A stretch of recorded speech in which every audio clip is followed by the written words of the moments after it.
మీ business ఏదైనా మీ ఊర్లో promotion చేయాలంటే అది సుమన్ టీవీతోనే సాధ్యం. ఇప్పుడే సంప్రదించండి.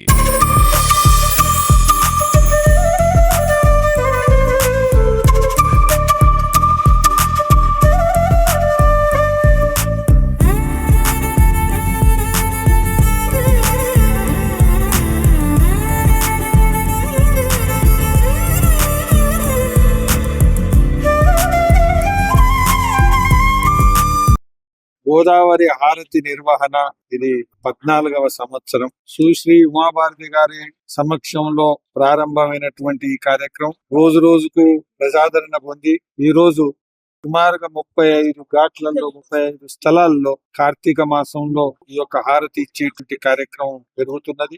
ఈసారి ధర్మపురిలో ఎప్పటి మాదిరిగానే వైభవంగా చాలా అద్భుతంగా ఈ రోజు కార్యక్రమం గోదావరి హారతి కార్యక్రమం నిర్వహించడం జరిగింది. ఈ గోదావరి హారతి కార్యక్రమానికి బర్దీపూర్ ఆశ్రమం దత్త మహారాజ్ ఆశ్రమం ఏదైతుందో దిగంబర సజీవ సమాధి అయిన స్థలంలో ఒక విలక్షణమైనటువంటి విశేషమైనటువంటి ఆశ్రమానికి అవధూత మహారాజ్ గారు, దత్తగిరి ఆశ్రమ మహారాజ్ గారు, అదే విధంగా వారి పీఠాధిపతి అయినటువంటి మహామండలేశ్వరులైనటువంటి సిద్ధ పురుషులైనటువంటి వారు ఇద్దరు స్వామీజీలు ఈ రోజు ఇక్కడికి వచ్చి అందరి భక్తులను ఆశీర్వదించడం జరిగింది. అదే విధంగా రాబోయేటువంటి రోజుల్లో గోదావరి పరిరక్షణ, గోదావరి పరిశుద్ధంగా ఉండాలా, గోదావరి నిర్మలంగా ఉండాలా, గోదావరి ప్రవహిస్తూ ఉండాలా, గోదావరి ఆధారంగా తెలంగాణ జీవనది ఆధారంగా తెలంగాణ జీవనం ఏదైతుందో అది సస్యశ్యామలం అవుతుండాలని అందరి సంకల్పం ఈ కార్తీక మాస సందర్భంగా మరొకసారి జరుపుతూ ఈసారి మన